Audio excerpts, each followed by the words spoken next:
Today, let's learn about essay writing. Essay writing is an important part of learning. If we learn to write essays today, we are likely to use the skills we learn for many years to come. Essays come in many shapes and forms. Essays can be in the shape of informative, where we write only to tell others about information. Essays can also be written in persuasive, where we try to convince others about the topic we're writing about. Essays can also be written for storytelling, where we write for fun. Or essays can also be written in report form, where we give written accounts of what has happened. Essays are used everywhere. All these types of essays are used in all types of different ways. Essays are not only relevant in school, we use them in universities to write research papers, from diploma to degree to master and at the PhD doctorate level too. At work, we write essays in the forms of letters and maybe proposals, or in press releases and many more.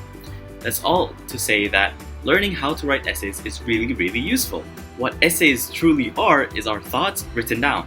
When we want to tell people something, share something, ask others to do something, persuade someone to do something, well, rather than stumble upon the words trying to make up the topic sound really well made to the listener, we can just write it out.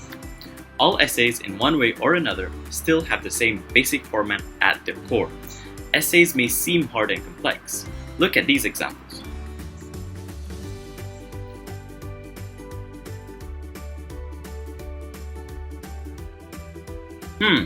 They seem long, hard to understand, and really tough to break down. But what if we take a look at all of them?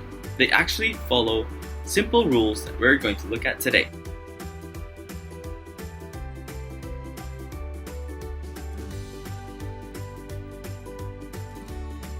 To write essays, we first need to look at how we create the building blocks of essays. What are the building blocks of essays, you may ask? Well, they are paragraphs. To structure essays in a coherent manner, or in other words, to make them really well made structurally and make it easy to understand to our readers, we have to first start with a topic sentence. A topic sentence is all about telling our readers what it is that we want to talk about, and it can be as simple as the dog's likability comes down to cuteness, fluffiness, and charm. Here, we state what the paragraph is going to be about. In this case, we talk about dogs and their likability. Next, the topic sentence must include a little bit of context of what we want to say about our selected topic. And here we frame our paragraphs by saying we would like to talk about the dog being cute, fluffy, and charming. There, we just made a really easy topic sentence. Topic sentences are really important. They quickly and immediately let readers know what we want to talk about in the paragraph, making it really clear and easy to read. What comes next? Take a guess. I'll wait.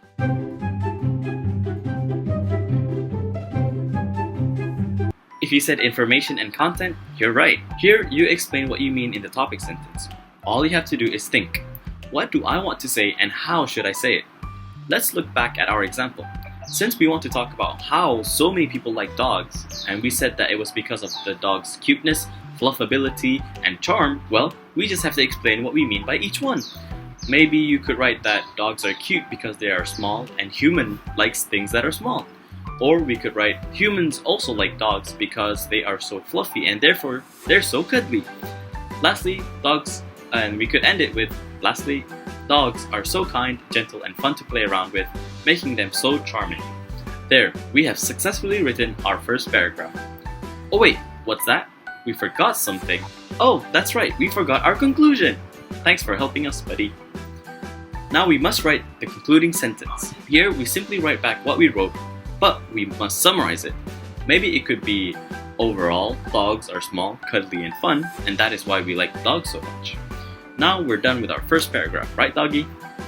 Let's take a quick quiz on what we learned. Head over to the description box and click the first link. That's the link to our quizzes. Test out what you learned and see how well you do. Now that we have learned about the paragraph and we have also taken a quiz about it, let's dive into how to organize our building blocks.